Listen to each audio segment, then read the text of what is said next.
Ladies and gentlemen, boys and girls, species around the multiverse, welcome to Geek Syndicate episode 358, where we do what we always do, and that is bring the sass back to geekdom. I am Monts, and with me as always is... No diggity, no doubt. Yeah. What's brought that tune into your... Right, because first off, Happy New Year, everyone. It's me, Barry, aka Nuge, aka... You can stop there, really. Yeah, okay. Yeah. Stop there. Yeah. Happy birthday, everyone. Happy birthday. Oh, Happy New Year, everyone. Gosh. That's where I am, man. That's where I am. Happy New Year. Happy birthday. I'm skipping ahead. I probably wouldn't have mentioned this in week that was, but I watched the Ninja Turtles film. So did I. Have you seen it? I have. All right, don't say that. All I'm saying is I was rehearsing because I started rehearsing at the National Theatre, play called Nye, about the founder of the British NHS system, National Health Service, and it's starring Michael Sheen, who many people know from Good Omens and other great stuff. And we were just rehearsing, and they went, right, we need this people. The rest of you got 2 hours. I'm like, download. I just went and sat in the foyer of the National Theatre, and I watched me an hour and a half of Teenage Mutant Ninja Turtles. Man. I'm sitting in the corner of my head, just like, Do you know what, right? Before we get on to like the rest of the show, because I can't wait now to week that was. Okay.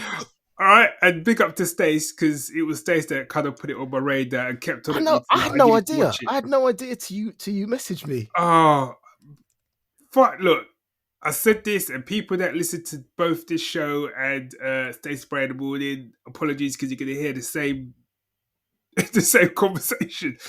But I was like, I got up early in the morning, I stuck it on. I was like, yeah, okay, see what it's like. 5 minutes in, they dropped Anti Up by MOP, and I was like, what is going on, man? Tunes, man. They were dropping tune after tune. And when they dropped that No Diggity, man, I was just like, Yo, we dropped the verse. Are we going to talk about it properly now? We're going to wait. I don't know. Let's walk this way. Okay, all right. Okay. Because there's things to be said, man. There's things to be said, man. You got any shout-outs? Should have. I'm look, right now, I'm telling you, I'm just mashed, man. I'm walking on fumes, so you know what I mean? Okay, shout out to Cara. Cara works on the stage door at the National Theatre, and I walked in and I looked at her and she had the lanyard and a few badges on. Girl's an anime freak, and we just got talking about all our various geekdoms. I'm like, this is my second day in the building. Nice. And just kind of hit the geek load. And there was there's a guy called Ollie and another guy called John, and I don't know what we were talking about. And someone said, and obviously my geekdom came up, and the dude was like, so what do you think about Zack Snyder? And then we got into DC, whatever. I'm like, second day, this bodes well. So Ollie, John, Cara, National Theatre people, just bringing the geek life, loving it. Yeah, big up. I want to give a shout out to Anwar, who dropped us a lovely email. So Anwar, thank you. My heart needed that when I read it. Yeah, likewise. Yeah, it's really appreciated. And again, I have to say, I'm not just saying it so people email us, by the way. But if you listen to podcasts, obviously, if you're listening to this now, you do listen to podcasts. That's a stupid statement. Stupid. Just get to the point. Yeah, okay. Especially if you listen to those podcasts, which are kind of what I like to call indie grassroots, where people aren't making gazillion dollars in advertising stuff. It's just people just doing it because for the heck of it.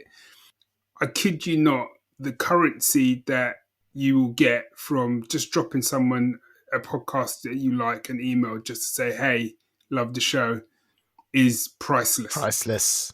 I know I don't do it, and I should as a podcast listener. Do you know what I mean? So yeah, that's my tip of the day.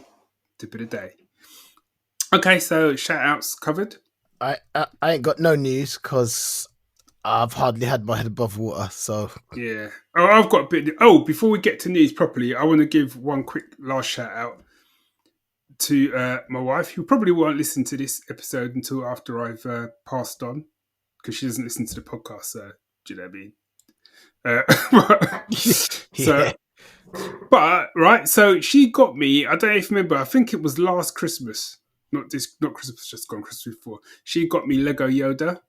Oh Remember yeah, that? yeah. Right. So I lovingly crafted Yoda together through that year, and sort of took me ages, but I finally put him together, and he looked lovely, and he's been sitting there. Anyhow, right, earlier this week, I came home, and I was just down in the office working with her, and then suddenly Sue came in, and she's like, "Oh yeah, I'm really sorry." I'm like, "What?" And then I literally, as she said that, I glanced to my left, and like a huge chunk of Yoda was just there, just a huge chunk of Lego was just laying there, and the lightsaber was lying on its side, and part of his hand.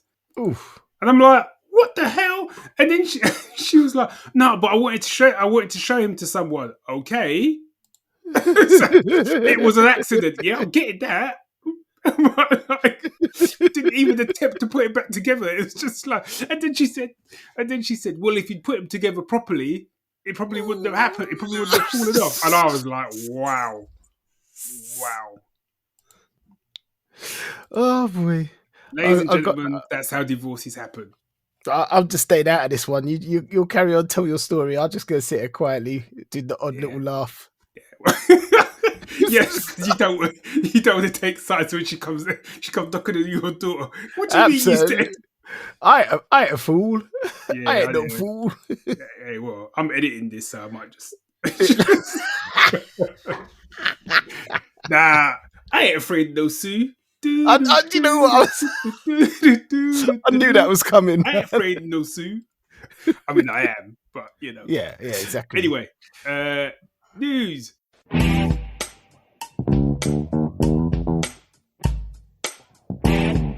Right, news. So have you heard that they're doing a Mandalorian's coming to the big screen? I did see that, and yes. Yeah. Yeah, so Mando and Grogu are embarking on a new adventure to movie theatres. But apparently, that's just one of the things they're doing. They have confirmed that they're developing Ahsoka Season 2. Which I'm happy for, but also quite sad because it means you won't get to see Ray Stevenson. Yeah. Who just killed it in that show. I haven't finished it. Haven't you? Mainly because I was watching it with the whole family. Okay. It's like, oh. Also, Alyssa, the youngest, doesn't like it. She doesn't want to watch it. And I you know what I mean? If she doesn't want to watch it, she'll get scared or something, and then getting her to bed will be a nightmare, and I ain't doing that. So it's like, how do I watch it? With Kira really wants to watch it. Alyssa doesn't. Finding the time when they're separate, and we can watch it. I don't. Can you not watch it without them and then just pretend that you've not seen it before? Yeah, right. Just go, "Oh wow, didn't see that coming." That was easy. Yeah, okay. There you go. Solved. What else was there? Yeah, but so I heard about that, and a part of me was like, I'm torn. Yeah, because part of me is like, I love it as a series. I don't think it works for me as a series. And traditionally, shows that move to the big screen tend to take at least a film to kind of settle themselves in. Yeah. You know, a lot of the time they don't work as well. But also, it doesn't need it. I don't think so either. I think they should be concentrating. If they're going to do something in the big screen, I think they should have been concentrating on something else. And that's the format you gave it to us in, and it worked. Yeah. So I don't know. Do some new things with it if you like, but I don't know. When I think of The Mandalorian, I think about sitting down over a period of however long I decide to watch it, taking in the world of the Mandalore and all the people with it, not rushing it all into a 2-hour jobbing and I'm off home. Yeah, I don't know. It just feels like this is the property that's been making the most money and it's been the most successful. So yeah, let's just bung that into the movie format. And I don't know. I feel on one hand you can understand it seems a smart play, but to me, on another hand, I'm like, I think when it comes to it just feels like they're a bit risk averse at the moment, which I can probably understand because let's be honest, the last movie out didn't really go that well. But I think it's a shame because when you properly break down, forgetting the new trilogy for a second, was Rogue One was just that dropped. Do you know what I mean? That killed it, right? Yeah, and that's practically top of my list. Yeah, and I don't care what people says. I'm going to rewatch it. It's been ages since I've watched it, but I enjoyed the heck out of Solo. I enjoyed Solo. I never got my head round what people didn't like about it. I think my only problem I had with Solo was the fact they did it as an origin story, and it just didn't need it. Yes. Han Solo doesn't need an origin story. I didn't need to know how he got his name. No, what we liked about him was the intergalactic scamp. So we needed hijinks. Yeah, and you got that in there, but it was all kind of a bit merged in. And to me, I feel like if they did another Solo film now, that baggage is gone, and you can just do Han, Lando, and Chewie kind of doing some heist or something. I'm in for days, man. Yep. So okay, no, we'll see. And quickly, and Garth Ennis is doing a thing with Keanu Reeves. No, sorry, that's something else. Go on. I was going to say no. Garth Ennis is doing a Bond comic. Oh, okay. Do you know what? So I sometimes struggled with Garth Ennis because he just goes a bit extreme, but when he does that stuff in that realm, he is on fire usually. And I think like the boys, I couldn't. I mean, I like the TV series for the most part, but the comic I couldn't get on with. Whereas Dan Dare, he knocked it out of the park. Yeah. So I feel like he's, he can kind of change to fit the property he's working on, and I feel like he could do a good turn on Bond. Yeah, I think so too. So it's going to be 6 issues, Cold Heart, and it's Dynamite Entertainment, who don't get enough airplay because they're killing it on the pulp and the pulp front. Have you seen? You probably won't have seen this actually because you've been busy, but I only came through today. So they've announced, they're announcing all these Doctor Who collections. Yeah, I saw. Yeah, and I was like, yeah, I definitely want that because that's one of my favorite ever seasons of Doctor Who. Tom Baker Doctor Who. Oh, it's season 15. Yeah, because it was all kind of like gothic horror styly stuff. So I'm like, yeah, I'm up for that. But did you watch the trailer? I have not. Is that the one, Leela versus the Time War? Mate, I haven't yet. Mate, I've literally got it up on my computer screen, queued up, ready to go when we're done. I stuck it on. I wasn't even expected to see it. I didn't even know what I was expecting. Best 3 minutes of Doctor Who I've seen in many an age, man. Seriously, you'll watch that and you'll be like, I want a series, or even just a one-off. Yeah. It's good. It's good. But I think Leela's got some stuff going on in Big Finish. So if you're like Leela, then I know there's some Leela stuff going on there. Okay. But the more I see, and what I saw as well of this is like, actually, no, we'll come on to it because I've got a bit of week that was Houston anyway. Cool. Should we move into it then? Yeah, hit it, man. Ladies and gentlemen, it's time. Yes, it is for the week that was. Yeah.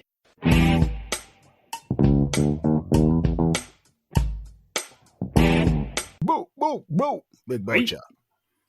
Mm-hmm. All right, come on then, let's do it. Drop the verse, D. Mm-hmm. Ninja Turtles, Mutant Mayhem. Man. First of all, what a cast. The cast was phenomenal. The voice Giancarlo Esposito for a start.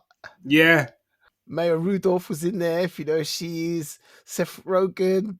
Oh, I mean, was it Jackie Chan killed it?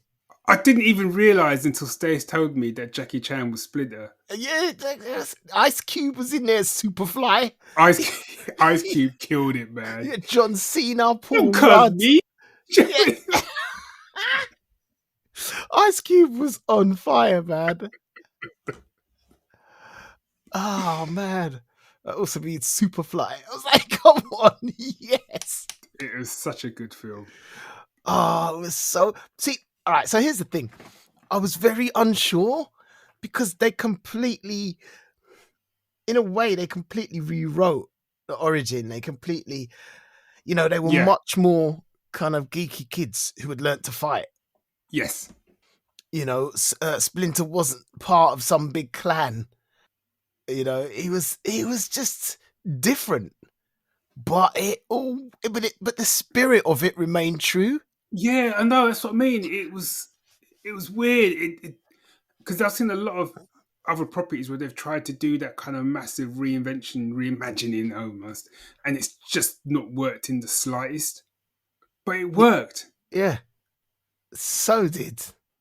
So I don't even I don't even know what else to say, man. I can't see how. But also, it was the things they covered in it. People putting it on the line, people Yeah. coming together, and it was bits of it. I was just sitting, like I said, I was sitting. So I ran out of time with 15 minutes left to go. And so I queued it up. So the minute I got on the train on the way home, I was like, I've got 17 minutes of train journey.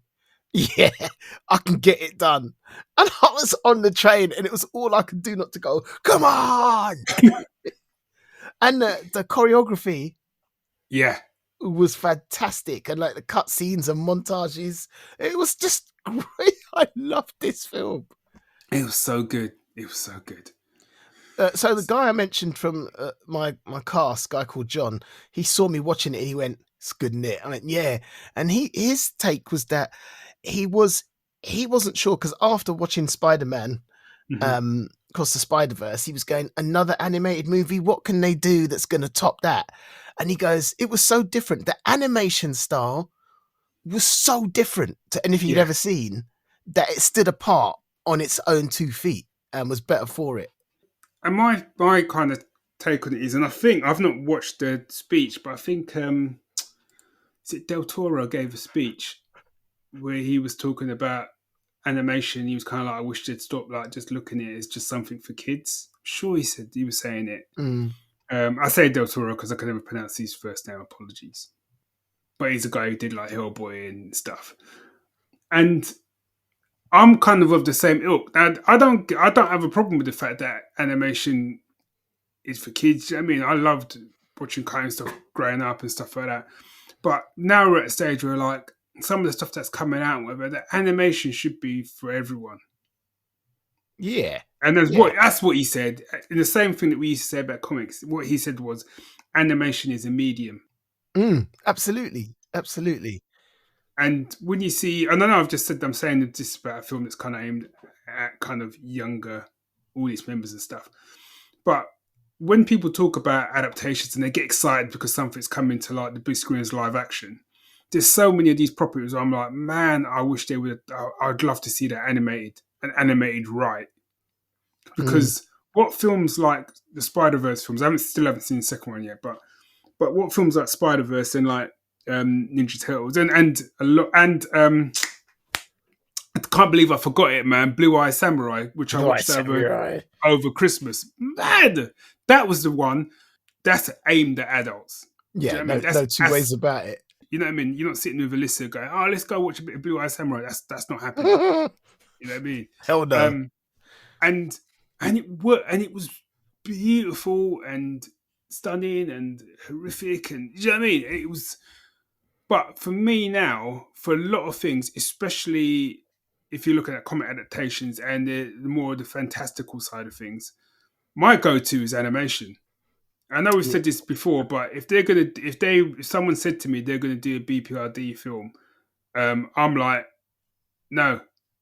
If you're telling me you're gonna do a BPRD animated TV series, I'm all over that. Yeah, because you're not going to be able to get the full scope of what goes on in BPRD in real life. It's going to cost too much. It's going to be whatever, you know what I mean?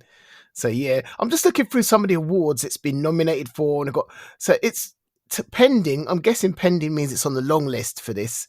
But I love this. It's outstanding achievement for music in a feature production.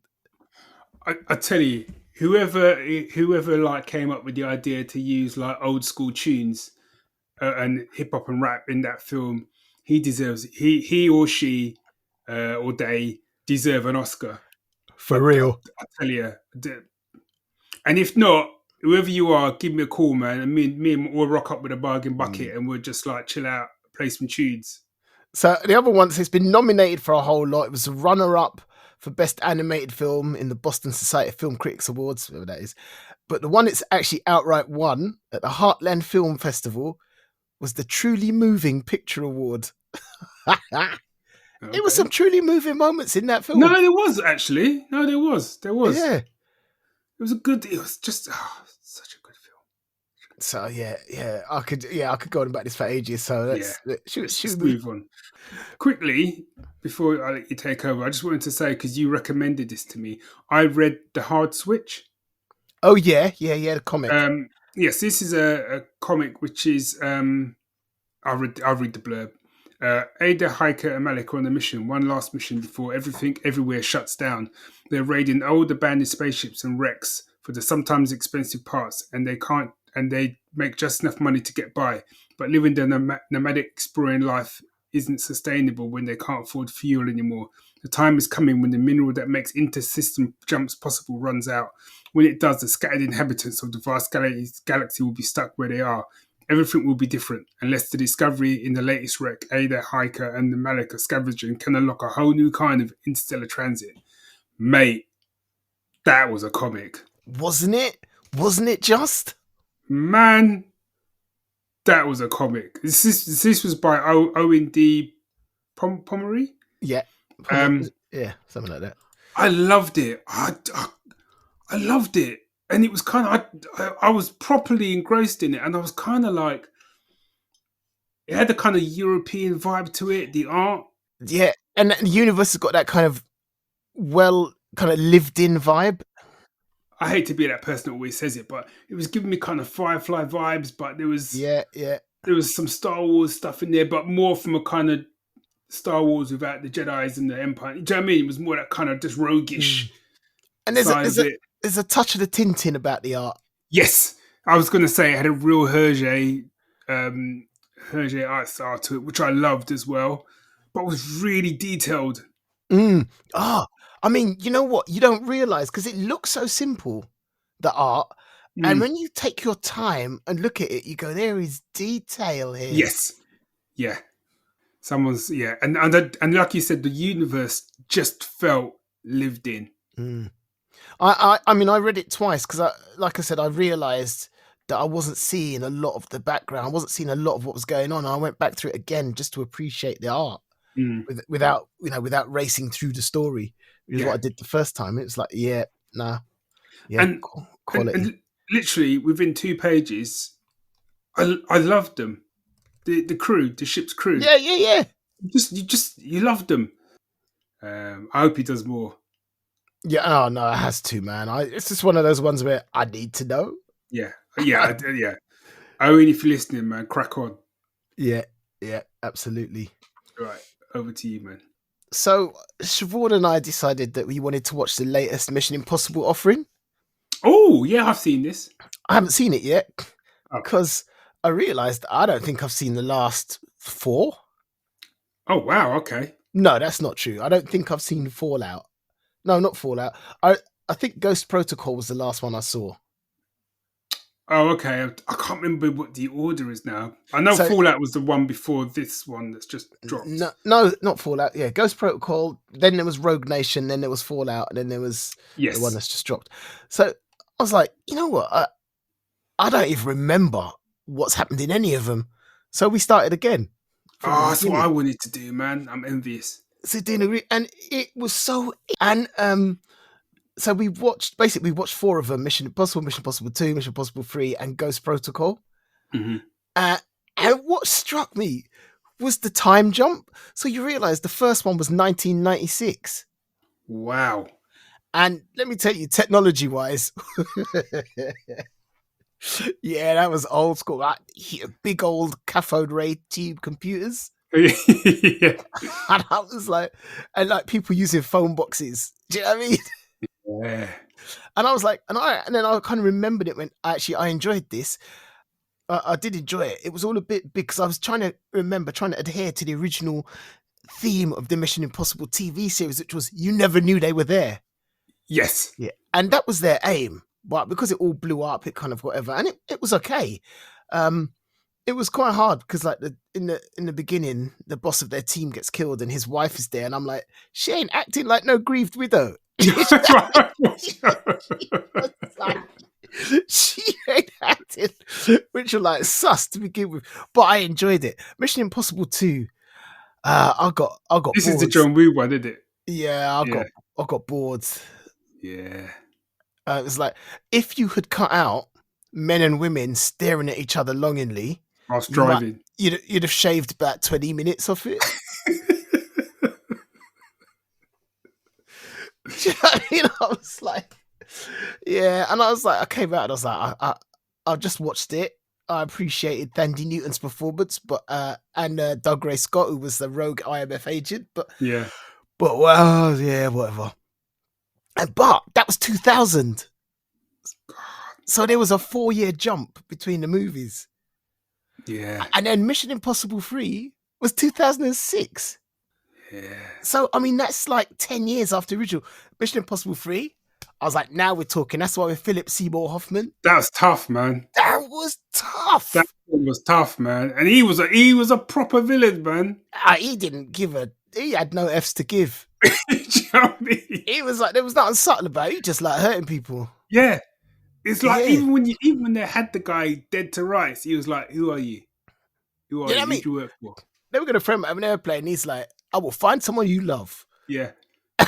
And they will die calling your name, and you'll be unable to help them. I was like, damn. Yeah, and I think he said something like, "I'm gonna find someone and I'm gonna hurt them." That's the thing that got me. It's not even like I'm gonna kill him. It's like I'm gonna hurt them and I'm gonna make you watch it, and then I'm gonna kill you in front of them. I was like, "Wow, okay, dude, man." Proper, and his fiance Michelle Monaghan, she was good. She was good.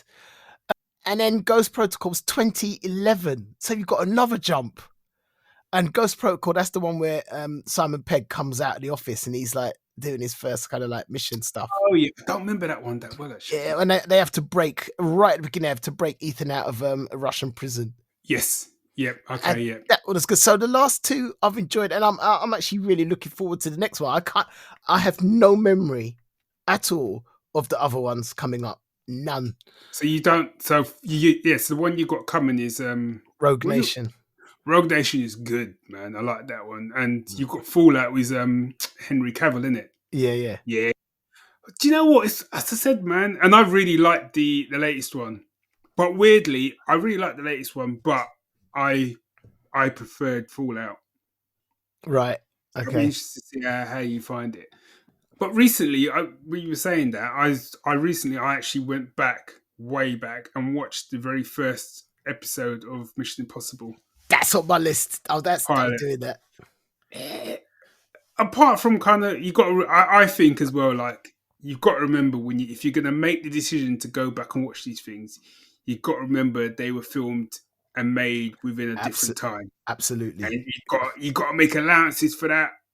Yeah. Or don't make the trip. It's kind of where I'm coming from. Absolutely. Because there's a few things in there where I'm like,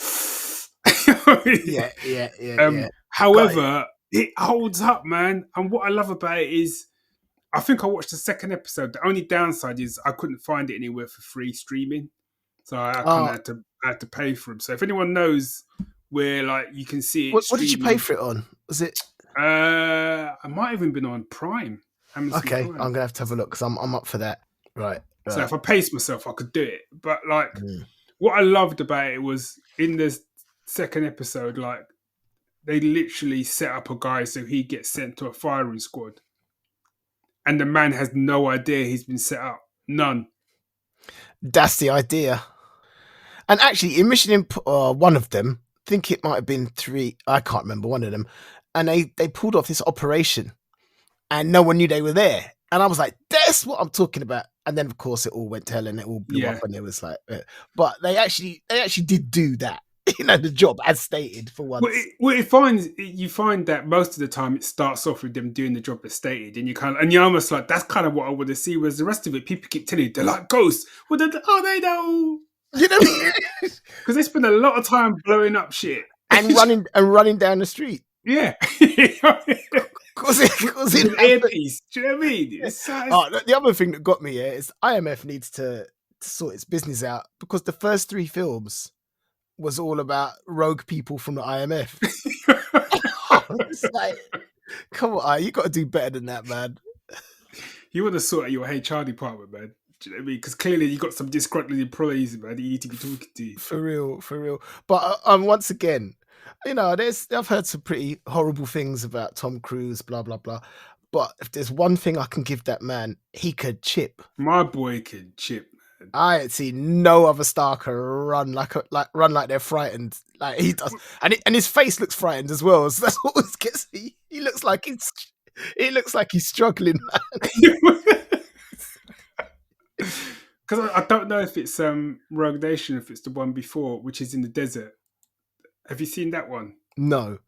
That's the one to come then, where he's climbing the tallest building or whatever, where he literally outruns a sandstorm. Oh, no. Yeah. Did see that. You see that one? Yeah. I was watching that. My boy is literally, he's outrunning God. Outruns a sandstorm. Ridiculous. But I've got to say, though, fair play to the guy he was chasing, because that guy weren't walking. No, for real. And I think it's the fact they're both chipping, the sandstorm's coming, and Tom Cruise stops to get some kind of little face mask wrap thing. I was just like, wow, man. Going back, I was like, what's it going to be like? Yeah, I'm glad I made the trip. I'll be honest. Yeah. Have you been watching Reacher? Yes. So, you would get this. So, obviously, second season of Reacher. So, what I love about it is that, and people who've never watched Reacher, why not? And basically, Reacher is a big ex-army dude who walks about solving trouble. He's like the littlest hope. He's like the littlest. Oh, so can I just say this? So I'm one of the guys in the cast. He's 6'5", right? And I was talking about Reacher with someone. He went, "Talking about Reacher?" I went, "Yeah." He goes, "Yeah, I was up for that." I was like, "What?" Wow. I went, "What? As Reacher?" And he went, "Yeah." And I must have not been able to keep it off my face, because I think I just looked at his body with a certain amount of derision. Because don't get me wrong, he's a good-looking dude. Yeah, he's tall. He's got a certain thing about him. He's got it going on, but he's slender. And my boy in Reacher he's a shed. He's a shed with legs and a head and arms. I keep watching. Every time I watch Reacher and someone mouths off to Reacher, I'm just like, but why? What are you doing? In what real life? Let's be honest, right? In what real life we've both been in situations like where things are a little bit dodgy, that and you read the room and stuff. I ain't no look. I don't mind admitting it. I'm not no hero. If I'm facing off against a guy who is 2 foot taller than me both ways, I'm not getting involved. I'm not getting involved, man. I mean, he's 6'5". Whichever way you go, it's going wrong. You know what I mean? But what I love about this season is that, and I call him like littlest hobo with fists. Do you know what I mean? Because he just travels around like sorting stuff out and then moves on. Yeah, do you know what I mean? You just wait at the end of every episode. I'm kind of waiting for it to go. It's down the road. It's where I always be. Every stop I make, I'll kill a new friend. Yeah. Until tomorrow, I'll just keep killing on. But what I like about this series is it's kind of got his old crew that he trained. Yeah. And it's the fact that you're basically watching Reacher and 3 mini Reachers. Yeah. Because all of them are badass in their own right. In their own different way. Yeah. Especially the 2 women. The 2 women deal with business, man. Yeah, absolutely. Every time I'm watching it now, to me, it's like modern day Doc Savage with his team. That's literally how I see it now. Yeah. He'd make a great Doc Savage, man. Yeah, absolutely. But yeah, people get a whooping in that show, man. Yeah, you're not kidding, man. People get hurt, man. It ain't even. You know, there's no walking it off in that show, man. Nah, and it's like they don't feel two ways about leaving bodies behind them either. No. What are we gonna do when we find them? We're gonna kill them. Yeah. Okay. And the thing is, he ain't afraid to let other people know what he's gonna do. Yeah, I know. It's like, yeah, we're going to be looking into this. What are you going to be doing? Well, yeah, you look into this, but I'll deal with it myself. What are you going to do? I'm going to find him and kill him. Yeah, I mean, That's the police you just told, right? In other news, I been listening to some Big Finish stuff. Oh, go on. And I finished their tribute to the Doctor Who 60th anniversary, which was Once the Future. Yeah. All I can say, it's going to sound like a diss. It's not meant to be. David Tennant, I love you if you're listening. But that, to me, if you're going to do an anniversary show, you know, if you're going to do like a tribute or celebration of like something that's been going for 60 years, not only is that how you do it, to me, going back to my earlier point about animation, I say the same thing about audio drama, because you're able to do a scope that you could never do that story on TV. No. You couldn't do it. The amount of moving parts and people involved, and the special effects and the budget and blah blah blah. Unless you're Marvel, you know, it was phenomenal. No, I'm not going to. I was about to make a sentence based on comparing them. I've decided I'm not going to do that because it's just going to sound petty. Yeah. So I'm not going to compare the TV and the audio differences between this. But no, yeah, I am.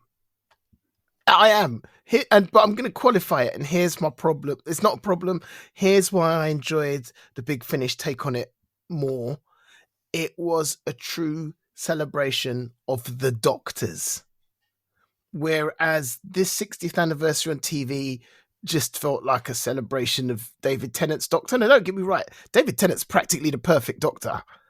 Yeah. Yeah. But it felt like it was a celebration of David Tennant's Doctor rather than the Doctor Who phenomenon, if that makes sense. Yes.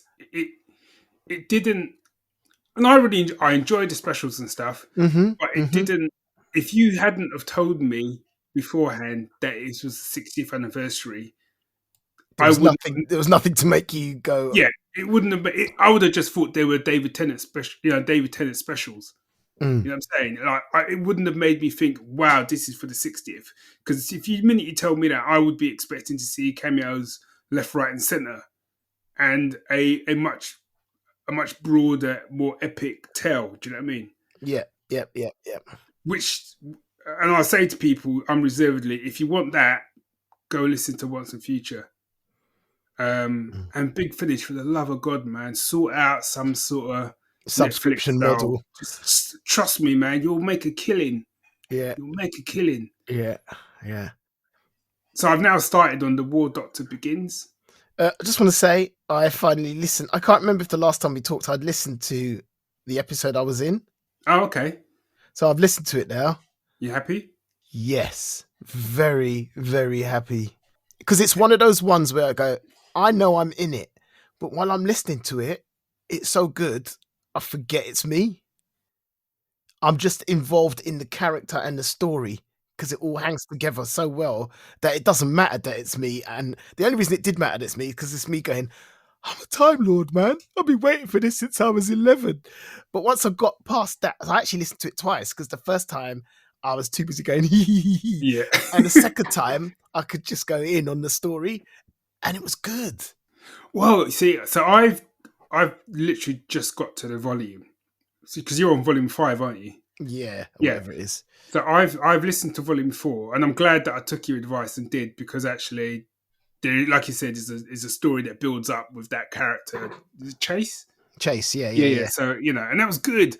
I'm loving the fact I've listened to some of the War Doctor ones with John Hurt, and I love that anyway. And what I realise, even though I kind of diss Star Wars for it, but for me, I'm loving this period of time in Doctor Who, like the whole Time War stuff. Mm. Yeah, and the Daleks in this one, they sound terrifying in a way that they don't on the TV show because you don't see them, so they just Yeah, sound terrifying. yeah. And the way they use time and stuff like that, and the War Doctor himself, it's like he's proper. He don't mess about. Yeah, it's really interesting because they've had to walk a really subtle line because he's still the Doctor, even though he doesn't like using the name the Doctor. Yes, But he's become far more, despite himself, he's become far more mercenary than he was before. And he still cares for people, but he's not above using them, yes, even though he cares for them. So it's like, yeah. But it feels a little bit like he's using people, and then when he gets found out, he's kind of like, "Oh no, but I was doing this for you. Were you though?" Yeah. No. That's when you go, well, and then you go, part of you must have been because you're the Doctor, but still. Yeah, come on. Yeah. So I just think they're doing such a good job, man. Yeah, and the woman who plays Chase, Ajaz Awad Ibrahim, is number one. She's hilarious in real life. We spent too much time laughing, but yeah, she got into character so much they let her write an episode. Oh wow! So it's volume 6 is the last one, and that's actually the end. That's actually the end of the War Doctor Begins, as far as I could tell. And yeah, she got to write one of the episodes in the last volume. Cool. So what's your? Because I'm listening to episode 1 on volume 5. I'm in episode 3 of volume 6. I'm in the last episode, so you got a way to go. Okay, that's cool.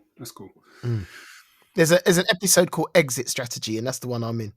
Oh yes, okay. No, yeah, I'm on the first one, which I think is called the Hybrid's Choice. Oh yeah. Oh yeah, so you're nearly there, man. Yeah. Okay. Yeah, I'm looking forward to it, man. Let me know. Oh man, now I've gone all nervous. Yeah, I will do, man. Don't worry, man. If you suddenly get a phone call at 2 a.m. going, man, why did you do this? While we're talking audio, yeah. So I was looking for something to spend my credits on, my Audible credits, and I found something called The Knox, and it turned out it was free, so I didn't really use up my credits. And it's written by Joe White and Katrina Ward, but the cast is, you got Lashana Lynch. Oh yeah, she was in Bond, didn't it? Yeah, and Captain Marvel. It's executive produced by Derek Kolstad, who produced John Wick's Nobody and Falcon and the Winter Soldier. Oh, okay. It's got Mike, what's his name? Ralph Ineson in. Do you know the name? No. You might not, but if I showed you a picture of him or his voice, you'd go, oh, him. He was in Game of Thrones. It was Amicus Caro in the final 3 Harry Potter films. He was the title character in The Green Knight, if you watched that. He's a northern bloke with a really deep, gravelly voice. Yeah. You know that wasn't a northern accent, right? No, it wasn't. But It was a deep, gravelly voice. Yeah, no, I'll give you that. Oh, I don't even... Yeah. If you saw a picture of him or heard his voice, you'd know him straight away. What's my point? Yeah, he was in it. So what this is, it apparently it was on BBC first. It was a sort of radio show, and then they've put it on Audible.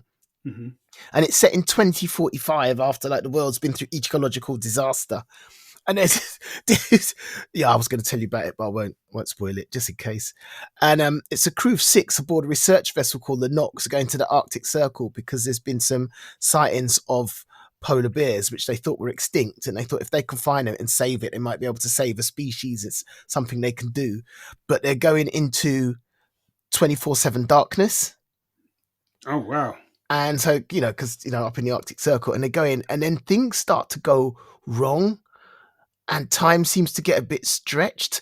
And are they hearing things, or are there really things out there? And it just all gets a bit kind of horror-ish. And they're all just losing. I can't say anything without spoiling it. But it was just really tense. I think it was a little bit too long. Okay. But it was well acted. The characters were a bit annoying. because they all had issues, and whatever was going on is bringing all those issues out. So I suppose there's a reason that they were annoying. But I wasn't expecting it. I just put it at random, and I struggled at first, but then when I realised that they were just getting that the reason I found it disorientating was because they were disorientated. Yes. Then I started to go, I see what's happening. Nice. So I just really got into it. Yeah, there's a lot of audio drama. There's a lot more audio dramas coming out these days. Yeah. Let me read you the blurb and then leave it at that. Okay. 2045, the Arctic Circle, a crew of 6 aboard the research vessel Nox embark upon a voyage through the melting ice, blah, blah, polar bears. The mission represents a ray of hope in a world ravaged by climate change, but it quickly becomes clear that some on board are in search of more than beers. Isolation and the disorientation of 24/7 darkness soon have the group losing their grip on reality. Accidents, nightmares, or hauntings, no one can be sure, but the voyage seems cursed. For Professor Clara Fitzgerald, that's Lashana Lynch, the mission quickly turns from conservation to survival as she realizes that danger lurks not only out on the ice, but on the Nox itself. A nightmare-fueled sci-fi thriller that asks how far is too far to save the world. Interesting. Okay, I'll stick it on the list. Yep. Whilst we're on the sci-fi tip, got to give 2 quick nods. First one, the first one you'll go, yeah. The second one you'll probably laugh with me. I've started season 2 of Foundation.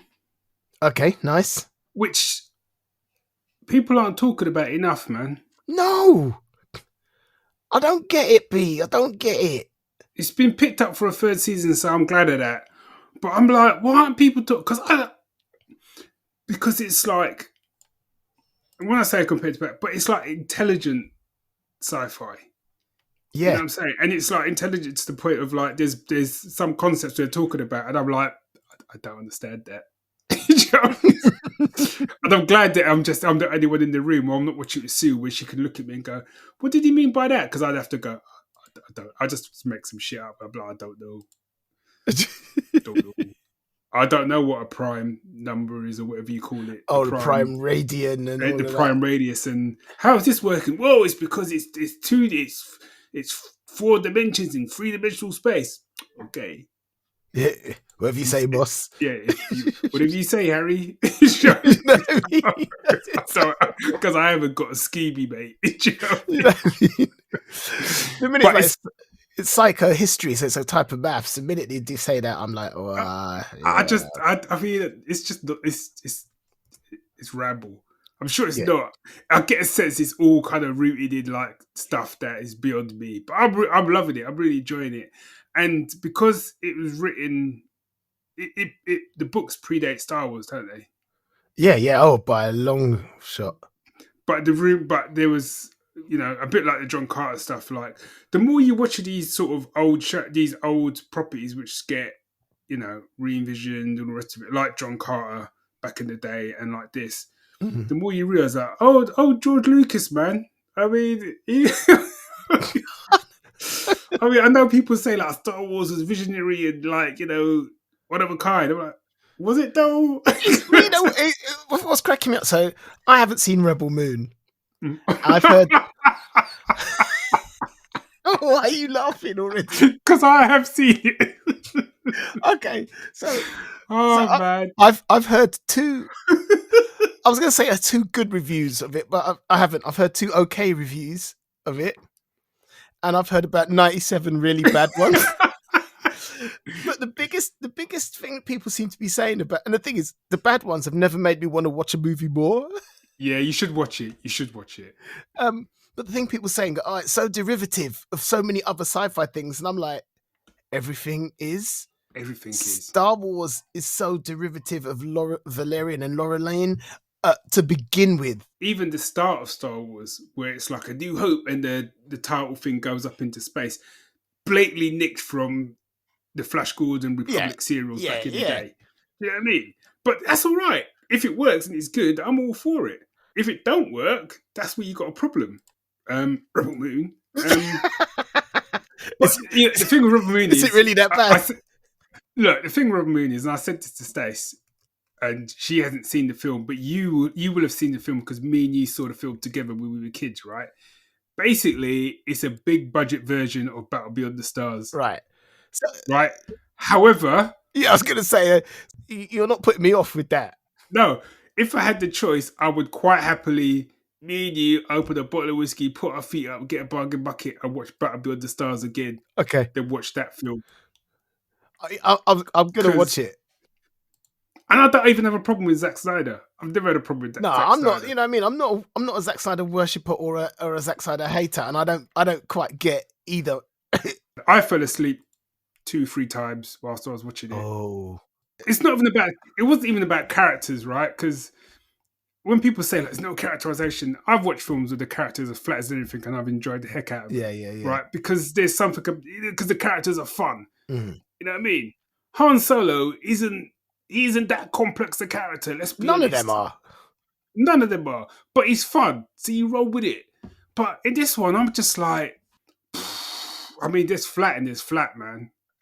And Anthony Hopkins, I don't know how much he made off that film, right? But he rubbed them blind, man. You know what I mean?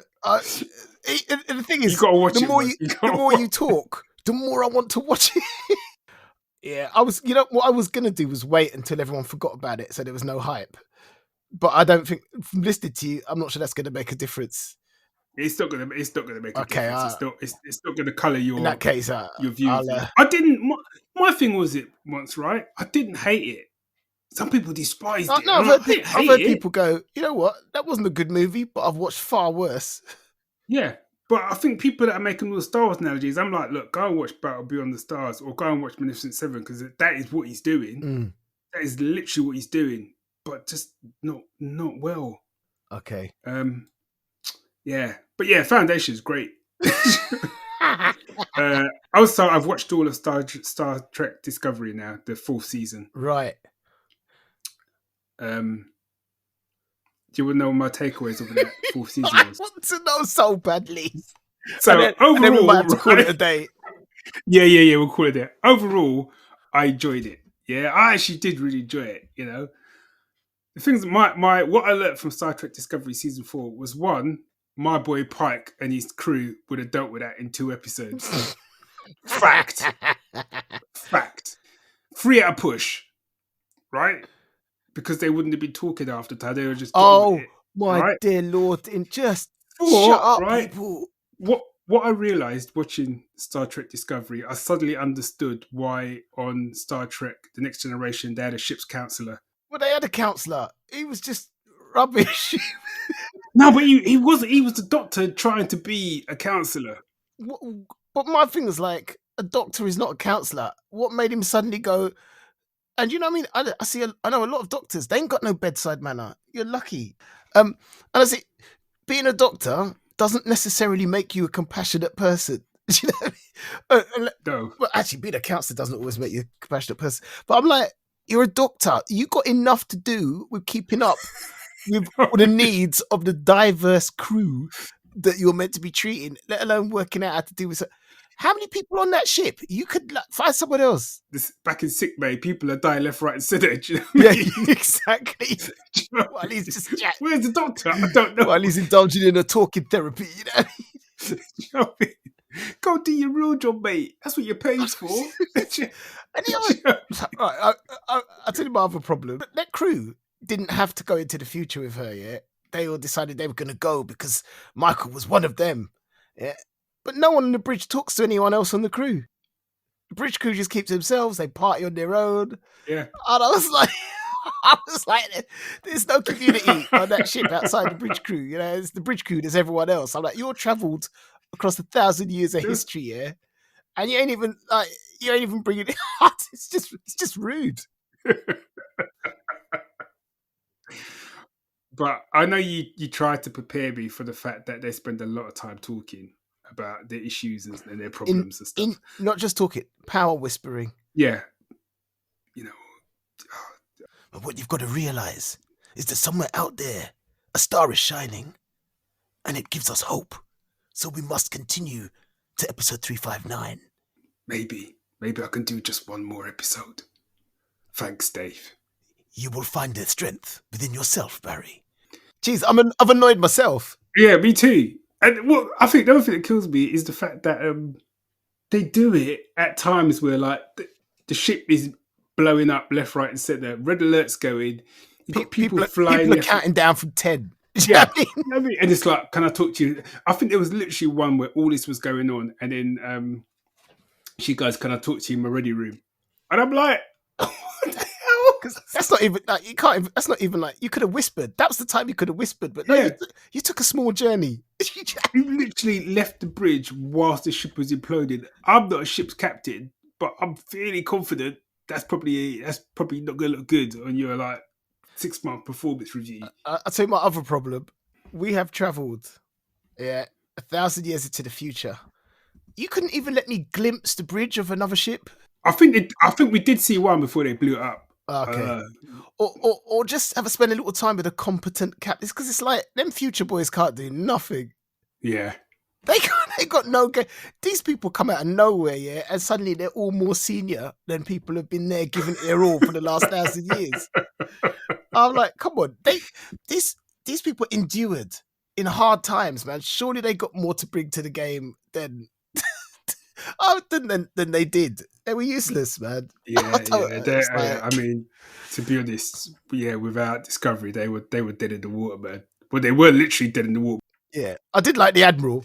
But the thing is, in all of this complaining, I still enjoyed it. Yeah, no, I did enjoy it. I mean, however, it weren't no Strange New Worlds. Let's be honest. Just call it as you see it. You know? They got one more season. And I think it's probably best that they call it a day after that. Yeah. Also, big up Book, man. I thought his arc was good in it. Yeah. He had a really good arc, and he was the one where I'm like, that if there's any man you need to take time to go and talk to people, it was him. The rest of you lot, get back to work, man. Get in it. It's literally. I was like, you know what? I'm really looking forward to the next episode because the stakes are high, and the stakes were high. Yeah, the stakes were high, and I felt them. It's like, yeah, and then 10 minutes later, you'd be like, oh, enough with the chat. Yeah. Every episode. But it was actually a really good plot. It was a very, in some ways, what I liked about it was a very Star Trek plot in that the kind of enemy, I don't want to say too much about it, isn't really what you think it is. And it would have been easy to kind of put a big face to it and a big kind of to it, and they didn't do that. So it kind of reminded me of a little bit like Star Trek The Motion Picture. Yes. Which I think is misunderstood. I think, and I put myself into one of those ones. I feel like I need to go back and watch it, because I think when I first watched The Motion Picture, and I was young, I came out of it, I was like, what kind of nonsense was that, man? No one got shot. There was no kung fu. It was slow. There was a lot of depth to it, but it wasn't exciting. It wasn't the Star Trek that we do. Yeah, especially for our age. Yeah. No, there wasn't a single karate chop in that whole film. Did you see that thing that Des posted? What thing? I've got to get up and send it to you, because it's the only way you can understand how mad it is. I need to take a screenshot, right? So this was put out by Paramount, CBS. I'm just going to send it to you. Let me just find it. Where did I put it? Screenshot. Hang on, I'm still... No. I know exactly what this is. This is the thing they put out for Star Trek Day, but they didn't put... Kirk. Didn't put Kirk on it. but not even Chris Pine Kirk. Yeah, none of them. No Kirk. You got every captain there, every main part, even Michael Burnham. Do you know what I mean? No Kirk. You even got 2 animated characters from animated series, both of which I like. No Kirk. The hell kind of disrespect was that? And this was an official poster thing. Yeah. Wow. Well, I think the fact that you've got Spock and Uhura in there, so you were looking at old school. You know what I mean? You were looking at original series. Did no one think maybe we should we not put Kirk in there? Because we wouldn't have had it without Kirk. That would be all right. Who's going to notice? Just wow. No, that blew my mind. Yes, because I did see it, because someone did a fan put did one this is with what it Kirk should. above them all or something like that. Which, to be fair, looked badass. The second one looked proper. Yeah, it did. It did. He's I don't in know. suits making decisions. Yeah. I think we've covered enough. I mean, there's more. I've got so much more, but I think we've done enough. Yeah, I need sleep. Yeah, likewise. Rounds up, buddy. So the drill is, just to reiterate what Barry said at the beginning, that, you know, the best currency for your indie podcaster is a little bit of communication. It's worth its weight in gold. So just drop us a line, the geeks at geeksyndicate.co.uk, or all over social media, Facebook, Twitter, or X, whatever it's called, Instagram. Give it to you. Yeah, that one. Instagram. Let us know if you've seen anything if we've talked about or listened to, and you thought that we're talking nonsense, or you thought we weren't. Just let us know. And pop over to, is it Ko-fi we're on? Ko-fi.com. And if you're in the mood, drop us a little thing to help us cover the costs. That'd be lovely. Absolutely lovely. Most appreciated. Right. So yeah, till next time, Geek Syndicate. We out.